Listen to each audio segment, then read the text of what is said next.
Dá saudade, né? A gente fica um pouquinho fora, a gente já sente falta. Hoje eu estava saindo de casa e aí eu estava pensando, falei, nossa, como que eu estava com saudade dessa correriazinha de final do dia, de culto, de se organizar, de fazer tudo. Isso faz falta, de ver os irmãos.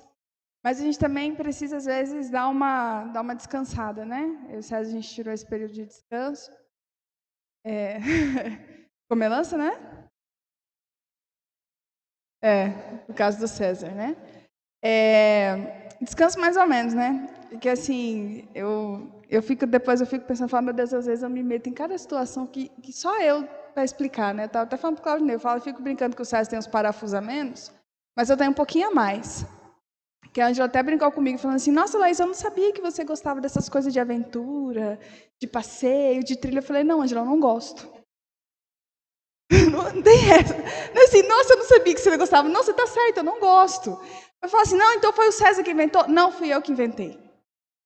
Não foi o César. Eu falei para o César, César, a gente vai viajar, eu quero fazer passeio, quero ver trilha, eu não sei o que deu na minha cabeça. Sério, por isso que eu falo, gente, eu tenho os parafusamentos. Eu quero passear, aí eu já fui atrás, já mostrei os passeios para o César, já queria fazer 2, ele, calma, Laís. Vamos ver vamos fazer vamos ver se a gente dá conta. Não, porque não sei o que. Calma. Não, beleza. Por incrível que pareça, ele foi a voz da razão nesse caso. Só nesse. Estava cansado, né? E beleza. Inventei, vamos lá e tal, aquela animação, não sei o que, fazer trilha, e tem uma listinha lá de coisas que tinha que levar, e capa de chuva, e repelente, filtro solar, e mochila. E eu comecei a ficar assim, falei, meu Deus, mas só um passeio precisa de tanta coisa. Aí beleza, né? Chegamos lá. Aí chegamos no lugar do passeio, tinha que colocar perneira. Eu falei, Jesus, onde que eu amarrei meu barquinho? Mas vamos lá. Eu botei as perneirinhas, aquelas proteção de cobra. Aí esse cabeçudo, para piorar a situação, que eu já estava com medo, chega pro cara e pergunta, mas aqui aparece muita cobra? Não, de vez em quando aí aparecem umas cascavéis, umas jararacas aí, mas tá tranquilo. Eu falei, oh, Jesus. Então tá. Bora. Uhul! Radical! Pegamos a primeira trilha, aí o guia olha para nós e fala assim, ó, essa trilha aqui é 9 quilômetros. Eu, oi? É 9 quilômetros, mas eu gosto de falar que assim, 95 do passeio é só tranquilo, é cerrado, mas tem 5% de subida. Que legal! Eu sei que a gente foi andando naquele mato, aqueles bichos passando, aquelas mato pegando na minha cara, os bichos me picando, e vamos lá. E o menino contando história, e conta de não sei o que, quantos milhões de anos, não sei o que, e eu não sei o que era aqui, não sei o que, e daí a pouco aquilo foi me dando agonia, eu comecei a pensar, falei, Jesus, que eu fui inventar para minha cabeça? E esse aqui é animado. No 12, vamos lá! Isso aqui, não sei o quê. Eu falei, meu Deus do céu. Chegou um momento que eu não queria falar mais nada. Eu só queria andar, para ver se eu chegava logo. E esse aqui falando igual o homem da cobra. E eu querendo chegar, e não chegava no lugar, aquela agonia. Eu falei, meu Deus do céu. Valeu a pena? Valeu. É um passeio gostoso. Não é gostoso. É um passeio legal que você faz ali. É uma experiência diferente. E principalmente aqui eu realmente não sabia que aqui no Mato Grosso tinha cavernas de tamanha proporção igual tem. Muito legal.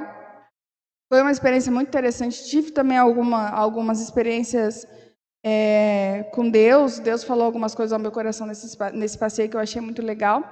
Mas como se não bastasse, passou um vento, eu esqueci que eu andei 9 quilômetros. Chegou no domingo, o rapaz falou que tinha vaga para outro passeio. Eu tenho problema. Eu falei, bora. Não, mas esse é mais tranquilo. É 4,5 km de trilha, tranquilo, a gente vai ver cachoeira. Uhul, cachoeira. Legal, vamos ver cachoeira. Ele só não falou que era 4,5 km de subida. Chegou num ponto que eu estava agarrada numa cordinha que tinha lá. Eu acho que a cordinha que estava me carregando. Eu estava puxando a cordinha assim, ó. Eu não estava aguentando mais andar, mas era cachoeira. Então, bora, vamos cachoeira, e vamos andar, vamos fazer. Mas em um desses momentos, em uma das cachoeiras que a gente visitou, que a gente teve o privilégio de ver, estava cansada, né? Obviamente. Estava mais uma vez perguntando para Deus o que eu tenho na minha cabeça, mas pode deixar que eu já estou correndo atrás de ver qual que qual que é o parafuso que está faltando aqui. Acho que é a convivência com César, mas enfim. Eu sentei numa das pedras lá na beirada da cachoeira e eu fiquei lá. E eu estava... E aquela cachoeira, aquela força daquela água, aquele barulho de cachoeira, que barulho de cachoeira é muito característico, né?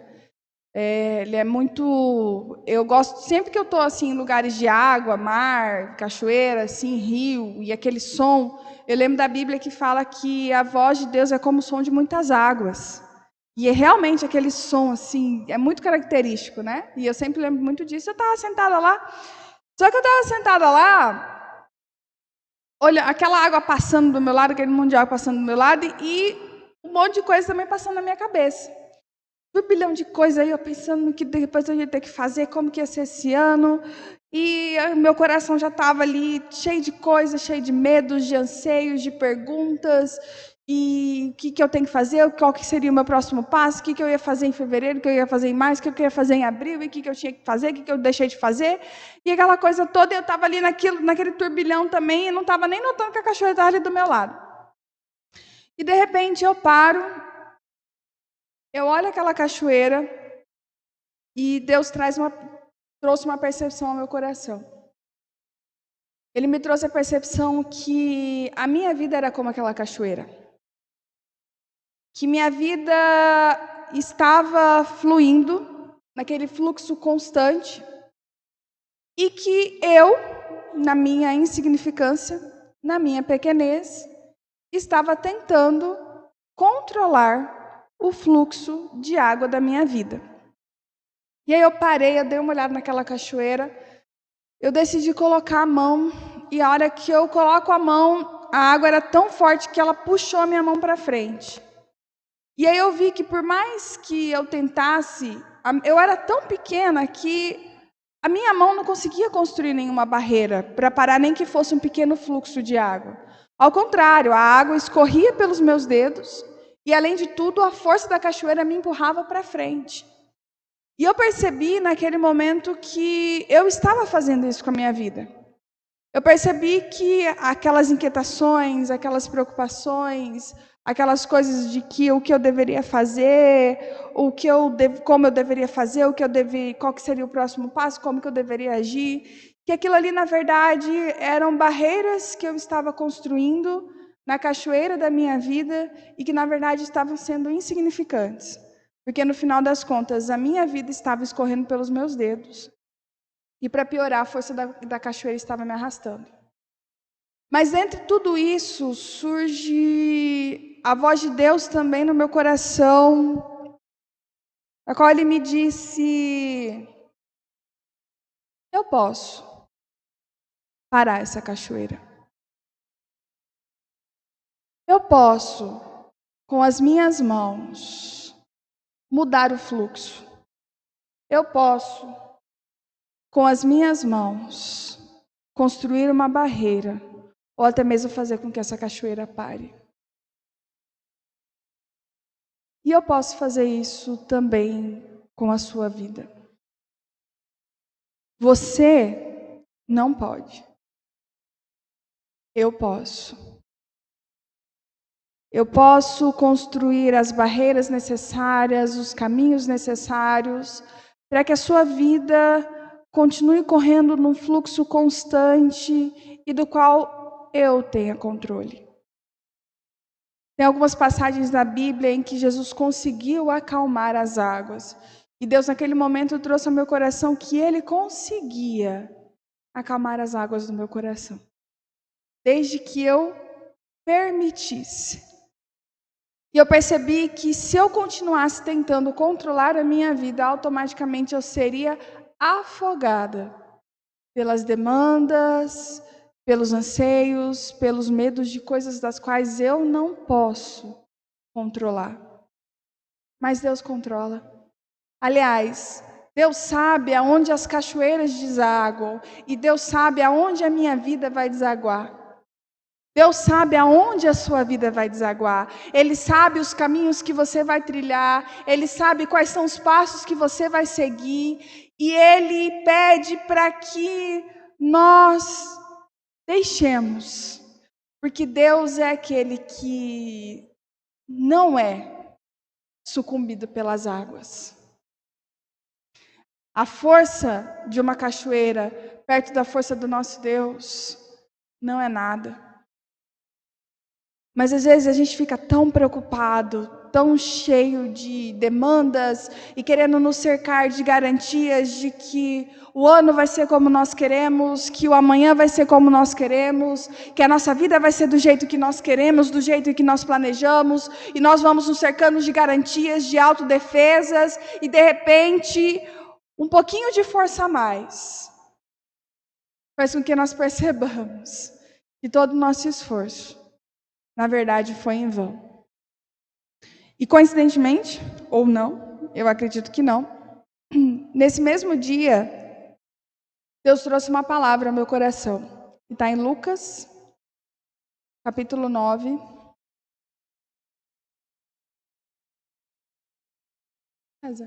Pega meu celular lá para mim, fazendo favor.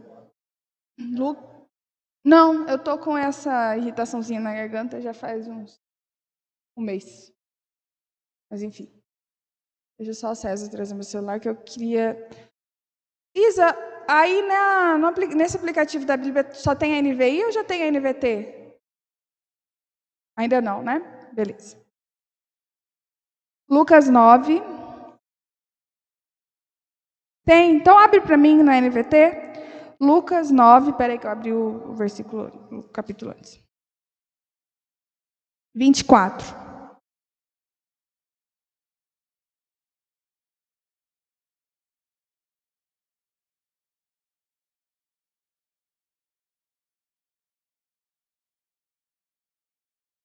Lucas 9, 24. Eu gostaria de ler nessa versão, porque essa versão ela veio justamente falar com aquilo que Deus tinha ministrado no meu coração naquele dia. Que diz assim: lá vamos ler do 23 para não ficar estranho. Disse ele à multidão, Jesus: se alguém quer ser meu seguidor, negue-se a si mesmo, tome diariamente sua cruz e siga-me. Se tentar se apegar à sua vida, a perderá. Mas se abrir mão de sua vida por minha causa, a salvará. Que vantagem há em ganhar o mundo inteiro, mas perder ou destruir a própria vida? Nesse mesmo dia, Deus trouxe esse versículo ao meu coração. E mais uma vez eu lembrei daquele momento que eu estava tentando me apegar ao controle da minha vida. E que, na verdade, a tentativa de me apegar ao controle da minha vida estava fazendo justamente com que eu perdesse completamente o controle. E por que eu decidi compartilhar essa experiência com vocês? Porque, além de muitas vezes nós sermos assim, Deus foi falando algumas outras coisas ao meu coração. Depois dessa experiência, eu passei alguns dias pensando nisso e sempre acontecia uma coisa ou outra que trazia à minha memória essa experiência e começou a me incomodar o fato de que eu estava me cercando de muitas garantias, que eu estava fazendo coisas demais para garantir que as coisas sempre sairiam do meu jeito. E eu comecei a perguntar para Jesus: mas Jesus, o que eu faço, então? O que eu faço? O que eu tenho que fazer? Me diz o que eu preciso fazer, me fala o protocolo, o plano, o passo a passo, para que eu não me afogue na vida, para que o fluxo da minha vida não me arraste, mas que eu consiga controlar. Jesus estava falando para mim que eu não tinha o controle, e eu estava perguntando para Jesus, então, o que eu tinha que fazer para que eu conseguisse ter o controle. E nessa minha teimosia e nesses meus pensamentos, Deus começou a me levar para uma outra pessoa, para um outro personagem bíblico. Porque eu sempre estou, na verdade, e tentando me cercar de garantias, sempre tentando estar um passo à frente das situações. Minha cabeça é muito analítica, então eu estou diante de uma situação, algo que vai acontecer, eu já penso em todas as possibilidades do que pode dar errado, não do que pode dar certo.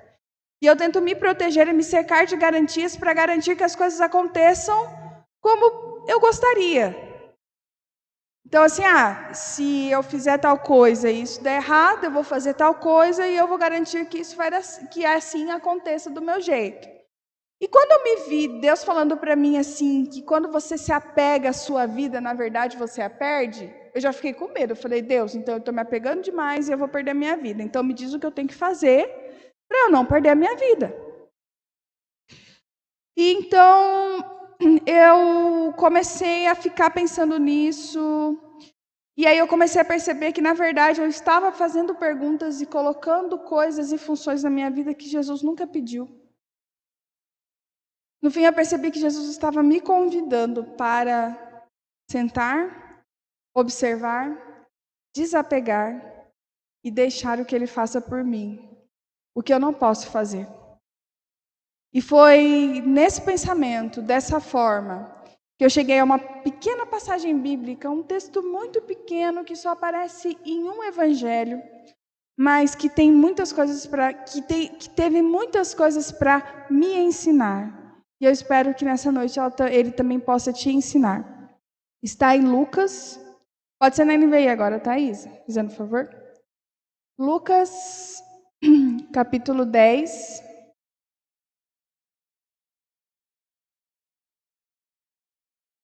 A gente vai ler do versículo 38 ao 42. Lucas 10, do 38 ao 42. Caminhando Jesus e os seus discípulos, chegaram a um povoado onde certa mulher chamada Marta o recebeu em sua casa. Maria, sua irmã, ficou sentada aos pés do Senhor, ouvindo a sua palavra. Marta, porém, estava ocupada com muito serviço e, aproximando-se dele, perguntou: Senhor, não te importas que minha irmã tenha me deixado sozinha com o serviço? Dize-lhe que me ajude. Respondeu o Senhor: Marta, Marta, você está preocupada e inquieta com muitas coisas. Todavia, apenas uma é necessária. Maria escolheu a boa parte e esta não lhe será tirada. Marta e Maria. Quantas e quantas vezes eu já não havia passado por esse versículo, por essa passagem. Só o evangelista Lucas narra esse episódio especificamente. E Marta e Maria eram irmãs de Lázaro, lá de João 11, que foi ressuscitado ao quarto dia, que Jesus fala, Lázaro venha para fora. Os três moravam em Betânia, um povoado que estava a cerca de 3 quilômetros de Jerusalém. E é muito provável que dos três, Marta era a irmã mais velha, porque fala que a casa era dela. Então, se a casa era dela, provavelmente é porque ela era mais velha. E a Bíblia também, não em Lucas, mas lá em João, a Bíblia nos dá a entender que existe um relacionamento de carinho e de amizade, de companheirismo entre Jesus e esses três irmãos. E então, Jesus caminhando com seus discípulos, chega em Betânia, que fala povoado, mas a gente sabe lá em João 11 que Marta, Maria e Lázaro moravam em Betânia. Jesus caminhando com seus discípulos, chega nesse povoado e fica na casa de Marta. Quando a Bíblia fala assim, que caminhando Jesus e seus discípulos chegaram ao povoado e ficaram na casa de Marta, a gente já precisa entender que, no mínimo, 13 visitas chegaram na casa de Marta. No mínimo. E ainda acho que era mais, porque a Bíblia sempre fala que Jesus andava com uma multidão atrás dele, né? Mas jogando baixo, 13 homens ficaram na casa de Marta. Sem contar as pessoas que moravam já na casa dela. Então aí, vamos fazer uma conta jogando baixo, que pelo menos umas 15, 16, até 20 pessoas estavam ali naquela noite. Mas Marta, como uma boa hospitaleira e provavelmente como uma boa amiga, recebeu todas essas pessoas com muito gosto. E eu acredito que Marta fez a conta de que era um número considerável de pessoas, mas ela acreditou que daria conta. Mas por que ela acreditou que ela daria conta? Porque provavelmente, isso aqui já é NVL, nova versão Laís, ela fez a conta assim: eu vou dividir as funções, eu vou ficar na cozinha, a Maria organiza a mesa, depois que eu terminar a cozinha, eu passo a servir enquanto a Maria lava a louça, depois que a Maria lava a louça, eu vou lá, dou uma organizada a mais na cozinha. Então, ela provavelmente fez todo um planejamento para conseguir receber essas pessoas que envolvia Maria. Só que as coisas não saíram como ela planejou. Maria, quando se vê na presença de Jesus, não quer saber de outra coisa. Maria vai lá, senta aos pés de Jesus e começa a ouvi-lo ensinar. É bem provável que Maria estava quebrando uma série de protocolos. Por quê? Porque não só ela estava deixando de ajudar a irmã dela, mas ela também estava num ambiente que era predominantemente ocupado por homens. No período de Jesus, quando o mestre, um rabi, entrava na casa de alguém para jantar e para ensinar, o que acontecia? Os homens se assentavam, as mulheres serviam e depois se retiravam. O ensino era para quem? Para os homens. Mas Maria estava nem aí. Ela estava tão encantada com a presença de Jesus que ela sentou mesmo. Ela não queria saber se só tinha homem, ela não queria saber se ela não podia ficar naquele ambiente, ela não queria saber se ela não podia ouvir aquele ensino, ela não queria saber se ela estava largando todo o compromisso que ela assumiu com Marta. Ela sentou aos pés de Jesus e ali ficou. Aí minha imaginação vai um pouco mais além. Aí eu começo a imaginar que as coisas começaram a desandar. Eu começo a imaginar que Marta estava lá, cortando coisa, lavando louça, mexendo panela, recebendo gente, porque provavelmente mais gente começou a chegar, porque ouviram falar que Jesus estava na região. E aí gente chegando curiosa para ver Jesus, e gente que queria água, gente que queria suco, gente que queria isso, gente que queria aquilo, e daqui a pouco as panelas começaram a queimar, daqui a pouco a louça começou a acumular, daqui a pouco o banheiro começou a ficar sujo, daqui a pouco o povo começou a ficar com sede. Marta lá, desesperada, tentando dar conta, e o negócio começou a desandar, e de repente dentro da casa de Marta, que sempre foi uma pessoa que soube receber as pessoas, o caos se instalou. E Marta começa a ficar frustrada. Fica naquela correria e mulher aqui, mulherada mais do que homem, homens também sabem, mas mulher mais ainda sabe como que é a correria quando você está recebendo uma visita e as coisas começam a dar errado, e você tem que fazer aquela correria de fazer as coisas, de servir, de receber, e de repente Marta naquela correria, ela deve ter parado, deve ter olhado tudo aquilo, o jantar atrasado, ela olha para Maria. Serena, tranquilona, sentada lá no pé de Jesus, ó, só ouvindo. E acredito eu, na minha imaginação novamente, o texto é pequeno, não fala, mas aí eu sou imaginativa mesmo, que a frustração se tornou raiva. Eu imagino por quê? Porque eu ficaria com raiva. Se eu tivesse feito um combinado com a minha irmã, e minha irmã farrapasse comigo, e as coisas começassem a dar errado, eu ia ficar com raiva. Então eu imagino, isso aí é eu, né? A Marta barra Laís, que o negócio começou a ferver na cabeça de Marta. Marta pensou que eu estou me lascando aqui, tentando dar conta das coisas, e Maria não está fazendo nada, mas eu vou dar um jeito nisso. Aí Marta faz uma coisa que eu acho que na raiva dela, na indignação dela, ela não percebe. Ela adentra a sala onde as pessoas estão.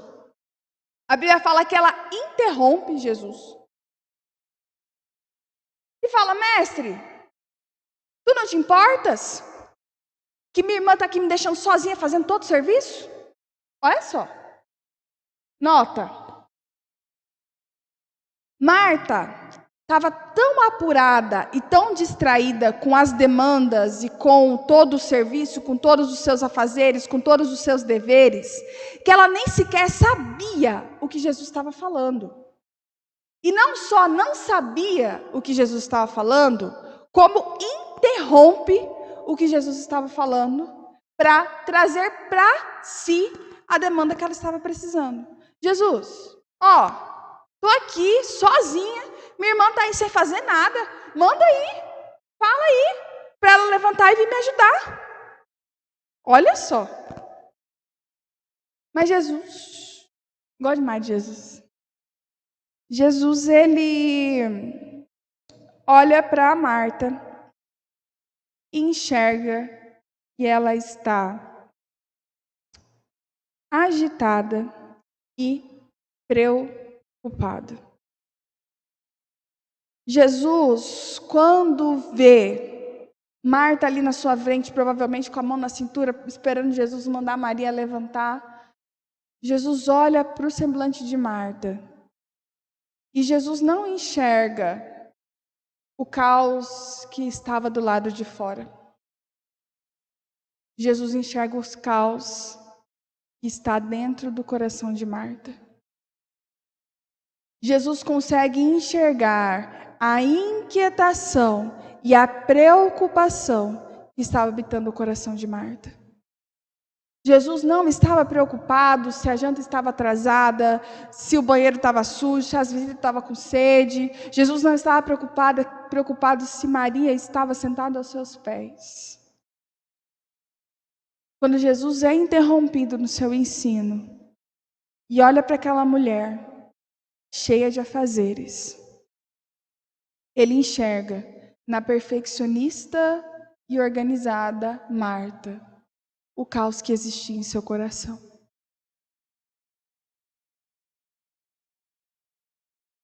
Jesus enxerga o quanto de sobrecarga Marta havia colocado sobre os seus ombros. Marta que se orgulhava de ter uma vida em ordem. Marta que era sempre elogiada pela sua organização e por sempre receber bem. Na verdade, estava com uma alma agitada e preocupada. Estava apegada a uma imagem exterior que ela mesma construiu e que foi reforçada pelos outros. E acabou se esquecendo de se apegar ao que realmente importa.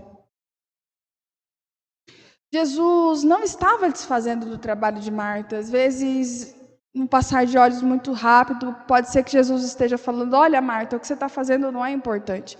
Não, não é isso. Jesus não estava desvalorizando todo o esforço empreendido para que tudo estivesse no lugar. Mas Jesus estava, com a sua capacidade de ser luz, colocando luz sobre o coração de Marta e fazendo com que ela enxergasse que o caminho que ela estava trilhando estava desviando ela do que era realmente necessário. Eu sempre li a história de Marta e Maria e talvez alguém aqui essa noite também tenha feito essa mesma análise, acreditando que no lugar de Marta e Maria seria Maria. Se Jesus entrasse na minha casa, eu não ia estar nem aí, eu ia querer ficar sentada mesmo, ouvindo o que Jesus tem a dizer, o que Jesus tinha para ensinar. É sempre essa a ideia que se passava no meu coração. Mas, depois da experiência da cachoeira, e vendo o excesso de demandas que existiam no meu coração, eu percebi que eu era Marta. E às vezes nós, na maioria das vezes, somos Marta. Sabe por quê? Porque Jesus disse que estaria conosco todos os dias até a consumação do século. Ou seja, todos os dias Jesus está dentro da sua casa. Mas nós, às vezes, Estamos tão cheios de demandas, tão cheios de preocupações, tão cheios de tarefas, tão cheios de afazeres, que nós não nos damos conta. E pior, a gente ainda reclama. Uai, Jesus, o Senhor não se importa comigo? Ué, Jesus, o Senhor não se importa com os meus problemas? O Senhor prometeu que estaria comigo. Cadê você agora? Jesus está olhando para as nossas vidas e dizendo: você está tão preocupado, tão agitado com seus afazeres, e deixou de lado o que realmente importa. Jesus, ao dizer que Maria havia escolhido a boa parte, não estava dizendo que Marta estava errada. Não estamos aqui para colocar Marta num tribunal e dizer se ela deveria ter feito diferente ou não. Não é isso. Jesus não olha para Marta com esse olhar de julgamento ou de condenação. Jesus olha para Marta com um olhar de compaixão. Jesus olha para uma mulher extremamente sobrecarregada, para uma mulher extremamente cansada. E provavelmente, naquele momento, estende o convite que ele já tinha estendido às multidões. Vinde a mim, todos os cansados e sobrecarregados, porque eu lhe darei descanso. Jesus estava convidando Marta para desapegar, a abrir mão do que ela achava que deveria fazer e experimentar a doce sensação de deixar Jesus fazer. Não que Jesus iria assumir as tarefas domésticas, não que Jesus naquele momento ia levantar, ia começar a cozinhar, ia começar a organizar as coisas. Não. Jesus queria colocar ordem onde Marta não estava conseguindo, que era no seu coração. Jesus estava convidando-a a desapegar de um fardo que ele nunca colocou sobre ela. Afinal, Jesus disse que veio para servir e não para ser servido. Jesus estava mostrando que ela não precisava de todo aquele trabalho e nem de toda aquela inquietação. O que ele realmente precisava, apesar de aparente Marta estar dando tudo de si, era uma entrega, um desapego da parte de Marta.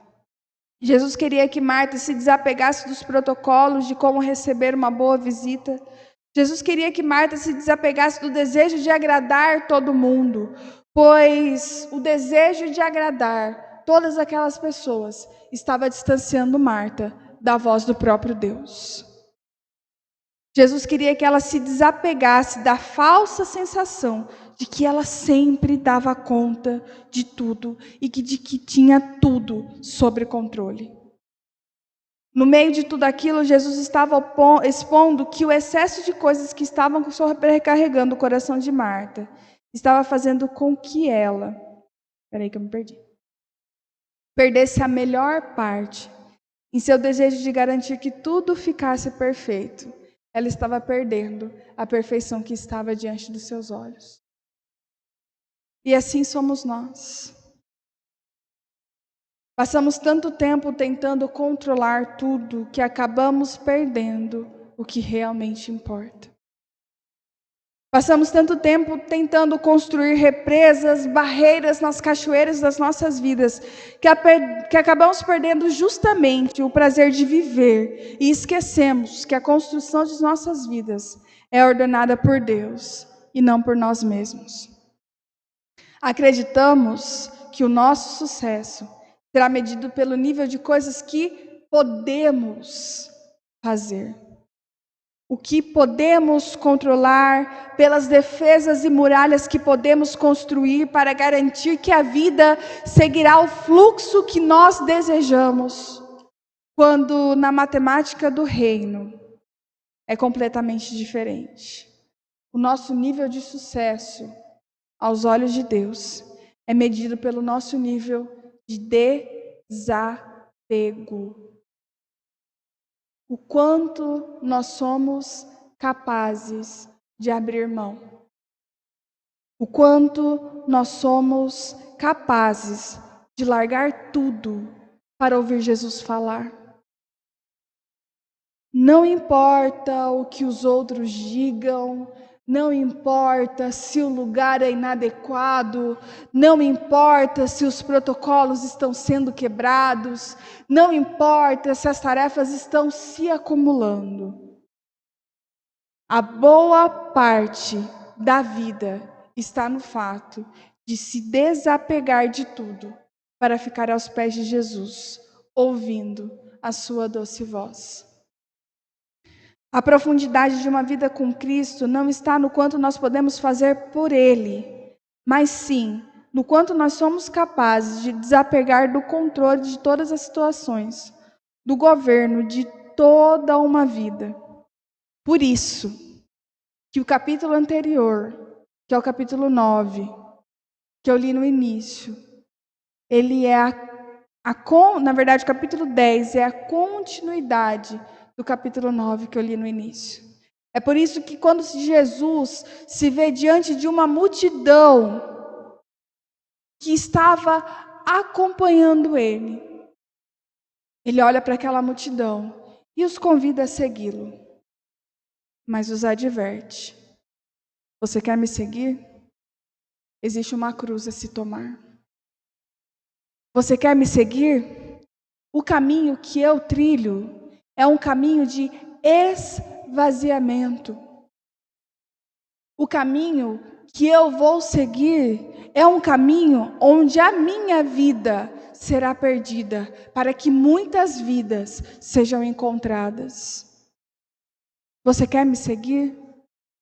O quanto você está apegado à sua vida? E qual é a sua capacidade de se desapegar dela?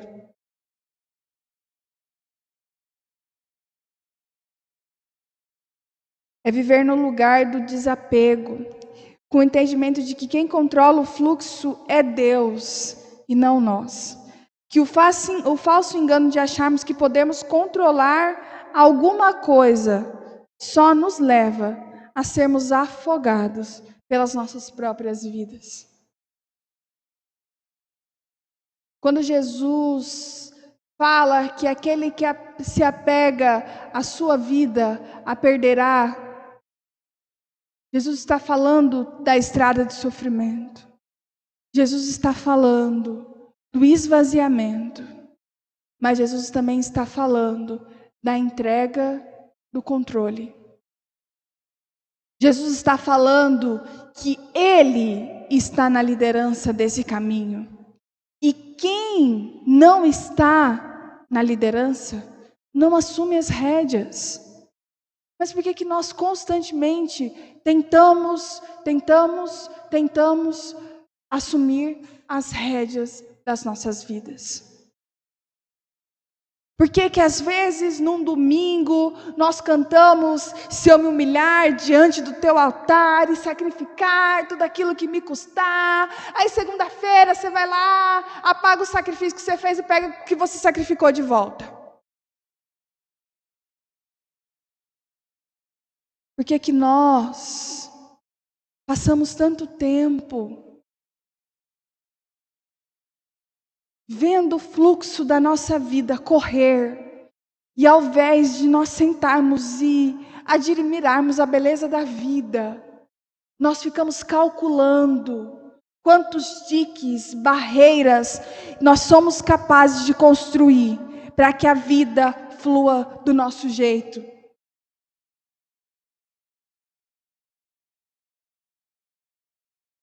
Por que para nós perder é tão difícil? Por que nós gostamos tanto de acumular coisas, de dizer isso é meu? Desde pequenos, desde criança. O César gosta muito de fazer uma brincadeira com crianças, de pegar alguma coisa e falar, é meu. E a criança fala, não, é meu. Mas a gente passa 99% da nossa vida batendo no peito e dizendo, é meu, é meu, é meu, isso aqui é meu, isso aqui ninguém toma, isso aqui ninguém rouba, eu vou garantir que isso aqui vai ser meu, que isso vai ficar nas minhas mãos. E esse nunca foi o convite do Evangelho. Jesus nunca prometeu isso para ninguém. Jesus tinha toda uma glória. Jesus tinha toda uma multidão de anjos que estavam ali para servi-lo. Jesus não precisava desejar nada. Jesus não sentia falta de nada. Jesus não sentia frio. Jesus não sentia fome. Jesus não sentia sede. Jesus não sentia dor. Mas em Filipenses fala que ele não se apegou ao fato de ser igual a Deus, mas que se esvaziou e tomou a forma de homem. Para quê? Para quê? Para que eu e você, que temos o costume de nos apegarmos às coisas, pudéssemos ter a oportunidade de experimentar o que é a vida verdadeira. Foi para isso. Jesus nos convida a soltar as rédeas da vida e aproveitar o caminho, pois quem nos guia é Ele, e Ele sabe para onde está nos levando. Há um convite para Marta, que se estende a todos nós. Desapega. Desapega da sua vida e da ideia de que você sabe o que fazer para agradar a Deus. O caos que muitas vezes nos envolve mostra que o muito fazer está nos deixando completamente inquietos, preocupados e distraídos. O caos que a nossa vida muitas vezes se encontra nos mostra que nós estamos deixando de lado a boa parte e que apenas uma coisa importa. Desapega da imagem que nós criamos ao nosso respeito, do que devemos ser diante dos outros, e que muitas vezes nos sobrecarrega.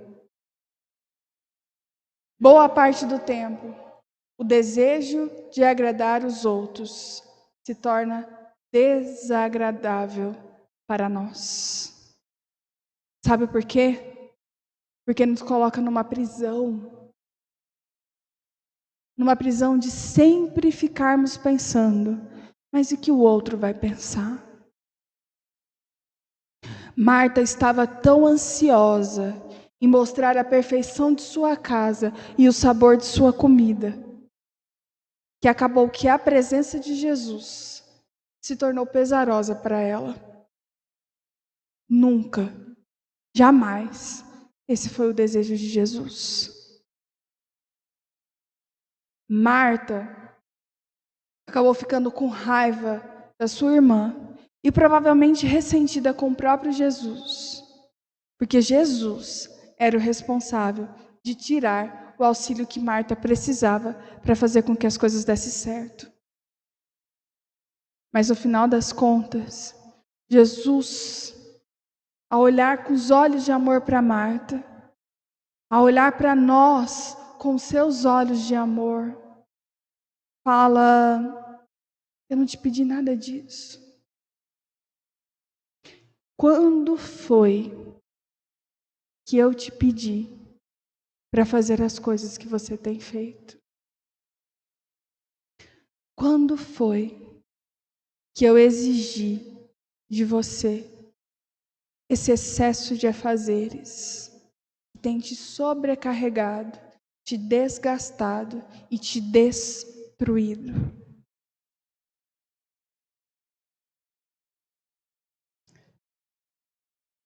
Jesus estava pedindo uma coisa tão simples. Jesus nos pede algo tão simples. Entrega. Para. Descansa. não faça. Não, mas Jesus, se eu não fizer, não sei o que. Não. Mas sabe que para a gente é mais fácil?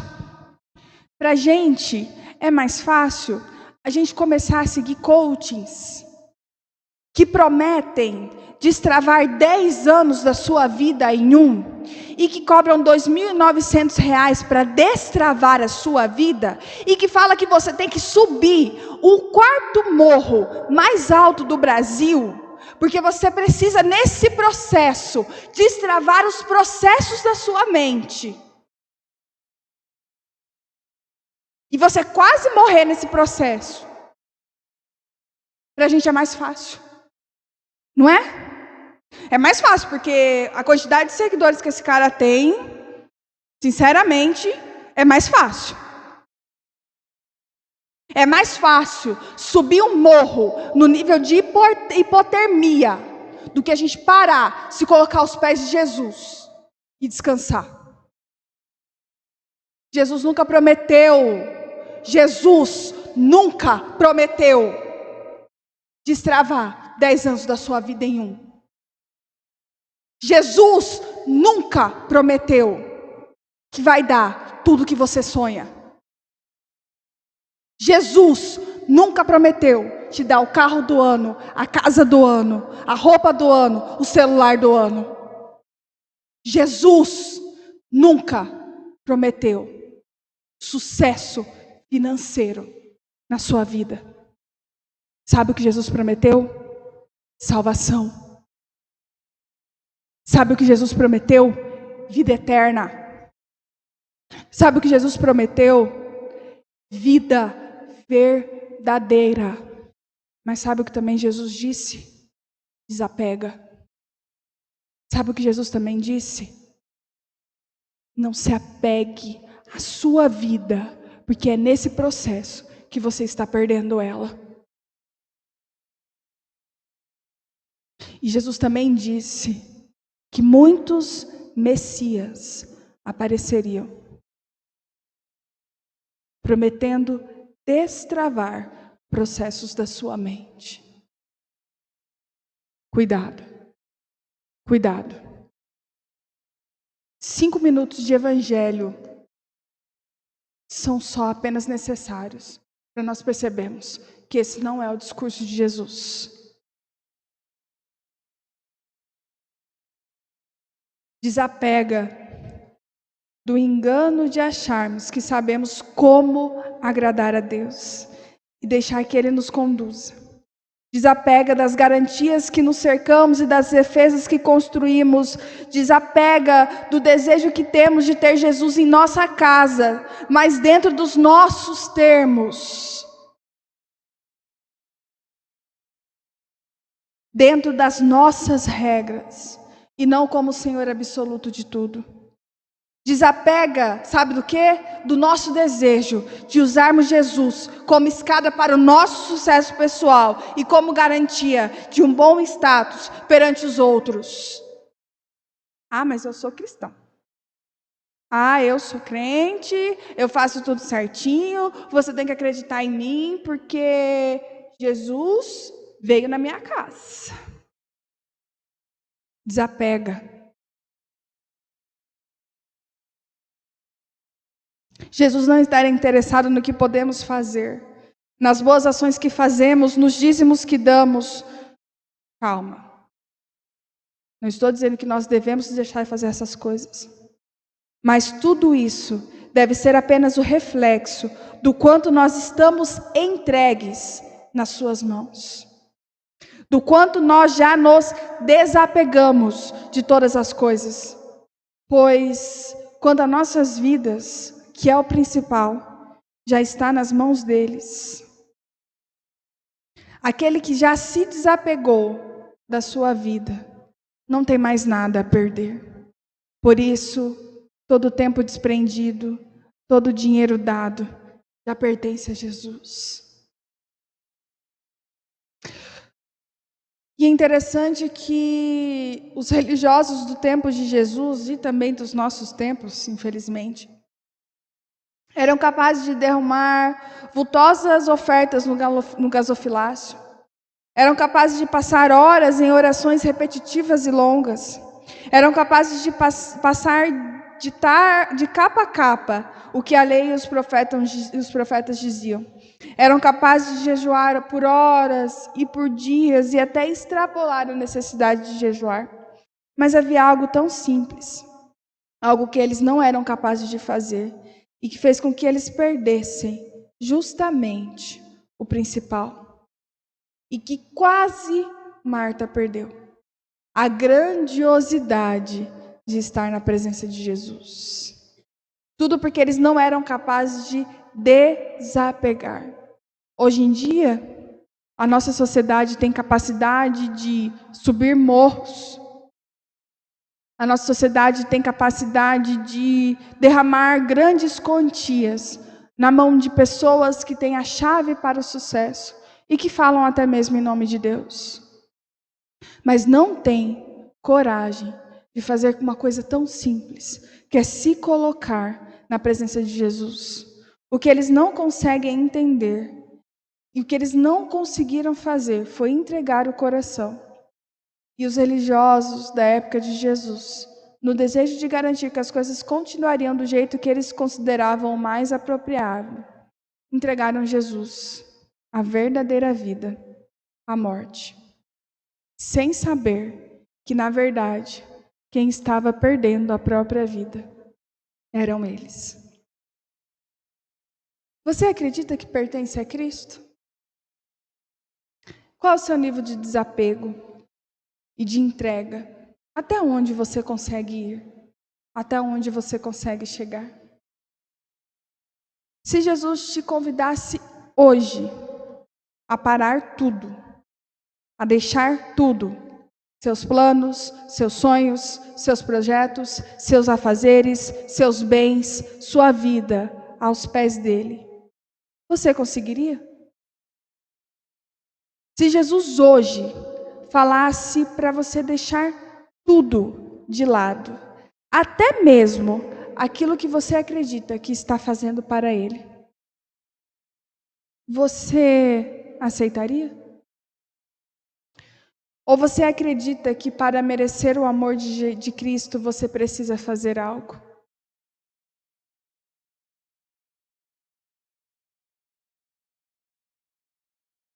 Quando eu me vi na posição de Marta, eu comecei a me condenar no meu próprio coração. Comecei a falar para Jesus: Jesus, depois de tanto tempo, eu ainda não entreguei minha vida? Depois de tanto tempo, Jesus, eu não consigo parar para simplesmente deixar o Senhor fazer? Depois de tanto tempo, eu ainda continuo tentando controlar todas as coisas? Isso foi enchendo meu coração de tristeza. Eu comecei a questionar todos os meus passos, todos os meus processos até aqui. Mas Jesus, com o seu jeito carinhoso, amoroso, bondoso de ser, me conduziu até João, capítulo 11.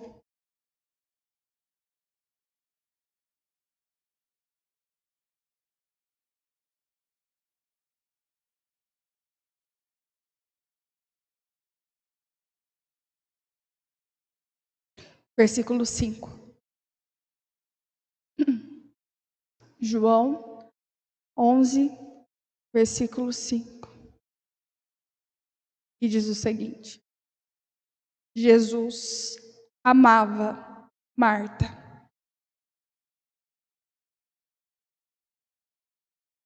Jesus amava Marta, a irmã dela, e Lázaro.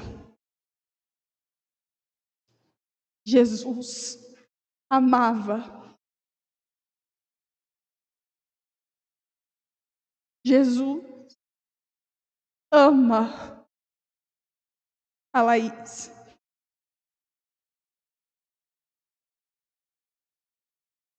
Jesus ama o Vinícius. Jesus ama o André. Jesus ama cada um de nós, os nossos defeitos, com os nossos apegos, com os nossos amores corrompidos pelo pecado. Jesus ama.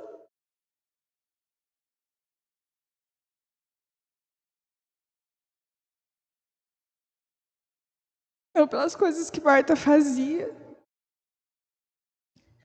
mas porque por ser quem Ele é.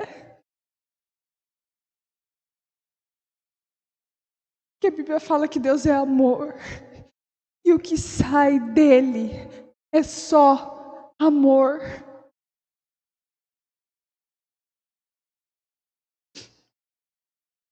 E quando eu tive essa percepção, era como se Deus estivesse falando para mim: eu amo você.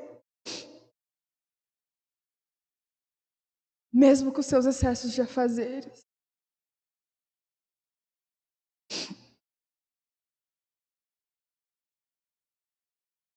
Jesus amava Marta. E a Bíblia não nos permite duvidar disso.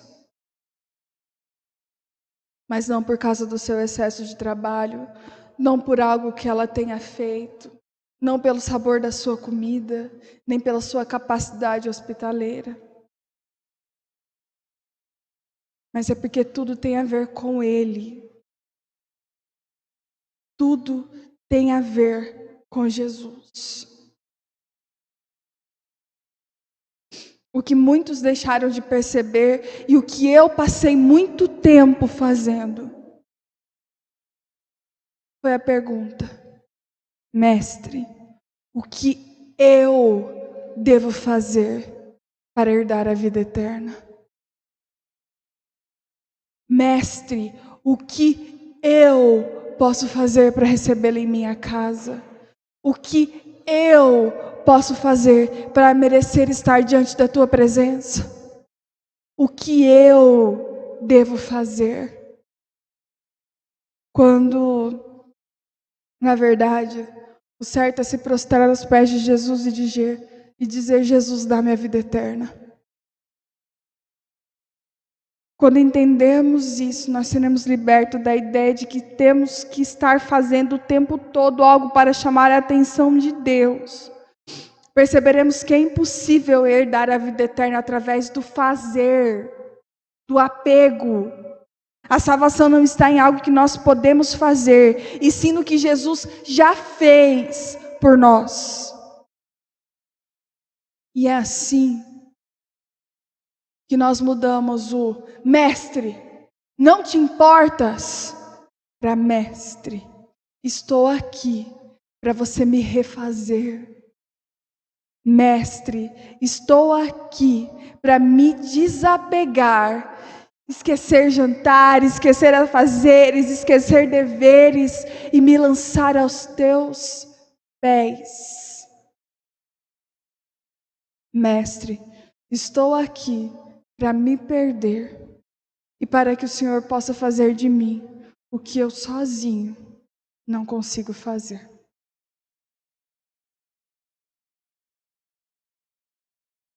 Uma outra coisa que Deus também colocou no meu coração, porque eu não sou uma pessoa que facilita as coisas para Deus, né? Eu achei que então, bom, eu tenho que me desapegar, eu tenho que perder, eu tenho que entregar minha vida, então isso vai ser um processo. Então Jesus está aí e agora vamos lá. Agora vamos aí, faz aí, já resolve aí, já vira a chave aí. E não, isso tudo é um processo. E esse processo passa pelo fato de que nós não faremos coisa alguma, a não ser sentar aos pés de Jesus e ouvir o que Ele tem a dizer. E Jesus trouxe ao meu coração uma história da qual eu gosto muito. E que muitas vezes eu me lembro dessa história, mas que ela ganhou uma nova luz. Que é uma história que está em um dos meus livros favoritos, que é As Crônicas de Nárnia. Quando um dos personagens, inclusive já é um filme, mas obviamente o filme não consegue reproduzir a profundidade da história, mas isso é a minha opinião, em que um dos personagens, chamado Eustáquio, se torna um dragão, por causa da sua ambição e do seu desejo de conquistar riquezas e se apegar às coisas. E nesse processo em que ele se transforma em um dragão, muitas coisas acontecem e ele começa a perceber muitas falhas, muitos erros e muitos defeitos nele. Mas o fato dele perceber os defeitos e as falhas não estavam fazendo com que ele se tornasse menino novamente. Até que um dia ele se vê em um lago em que o leão, Aslan, pede para que ele se lave.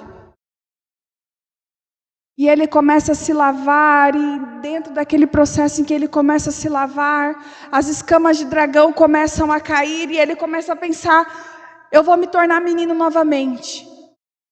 Mas quando ele finaliza o processo, ele se olha e se vê dragão de novo. E ele tenta mais uma vez, ele se lava, ele se esfrega, ele sangra, e ele para, e ele é dragão de novo. Até que o leão pergunta: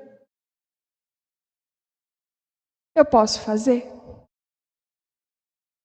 E diante do desespero dele, e se ver livre daquela couraça, e daquele monstro que ele carregava dentro de si, ele permite que o leão tire as escamas. E na história ele relata que quando o leão crava suas garras em direção ao seu coração, a sensação que ele tinha era como se o leão estivesse arrancando naquele momento, não só as suas escamas, mas também o seu coração. Mas naquele momento em que o leão começa a passar as suas garras e suas escamas, e aí começa a cair escamas grossas, e o leão manda ele entrar novamente no lago. E ele se percebe menino novamente. É esse processo. Nós percebemos que estamos apegados, nós percebemos que nós não estamos deixando Deus trabalhar, mas isso ainda assim não nos fará desapegar das coisas, mas é se colocar diante do leão da tribo de Judá e pedir para que ele, com as suas garras, tire as escamas que nós colocamos sobre nós. Só assim nós seremos crianças na presença de Deus. Vamos orar?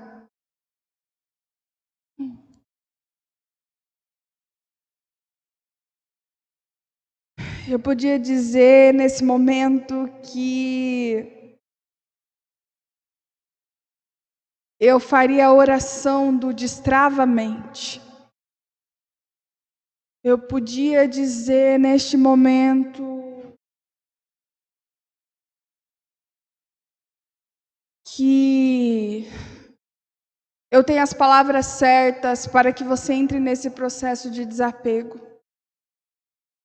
Eu queria poder dizer que nesse processo eu já atingi o nível de desapego, mas não.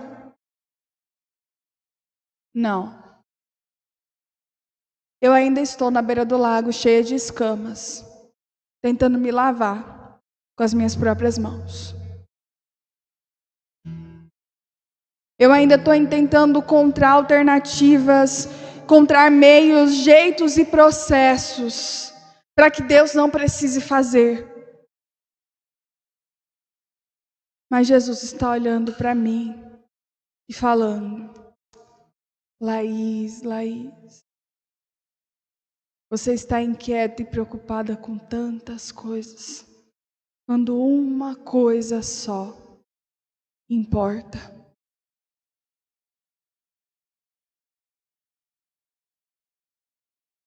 Jesus é a chave. Jesus é o caminho. Jesus é o processo. Jesus é o começo, o meio e o fim.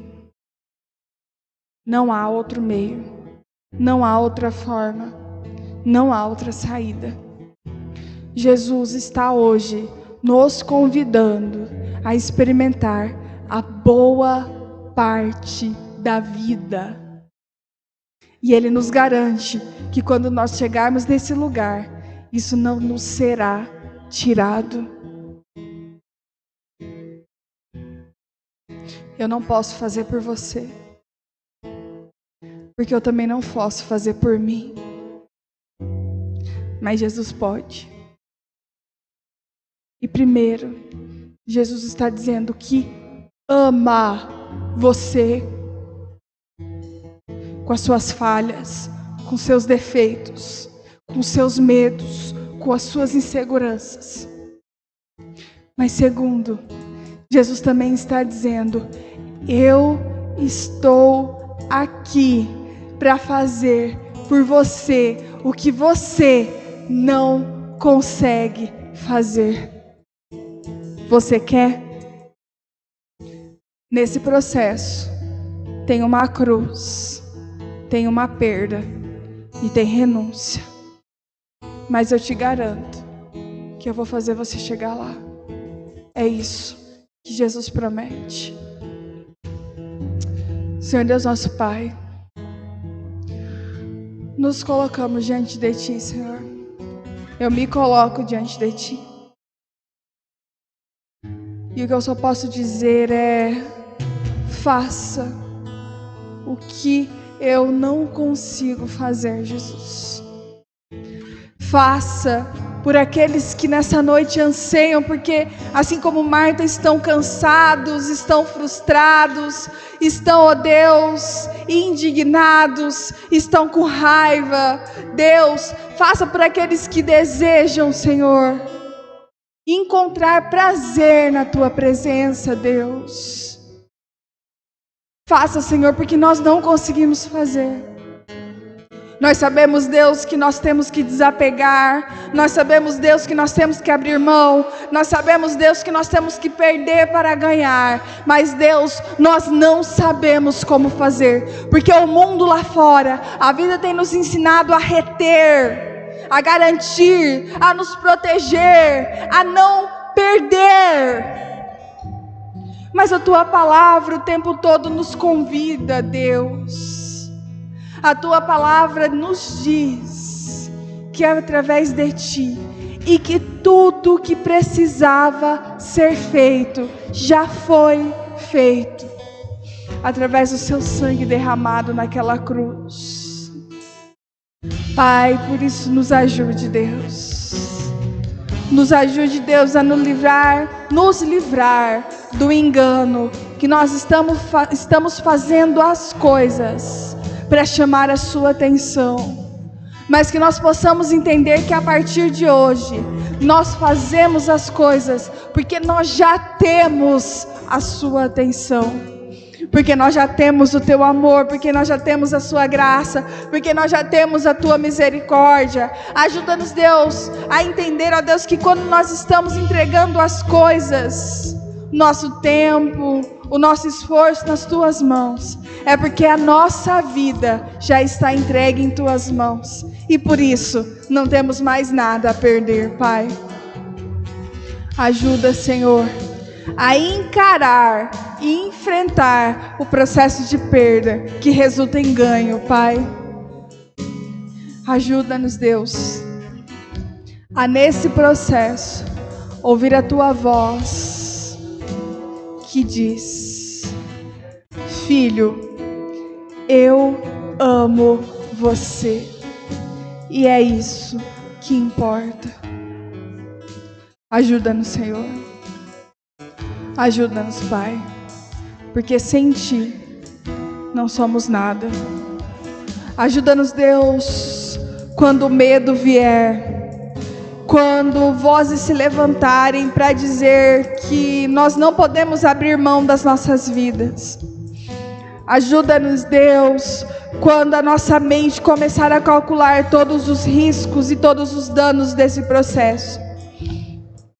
Ajuda-nos, Deus, para que nós possamos finalizar o processo que o Teu Filho iniciou na cruz e nós possamos nos apresentar limpos, puros, como crianças, diante da Tua presença, Pai. É que eu te peço, Deus, em nome de Jesus.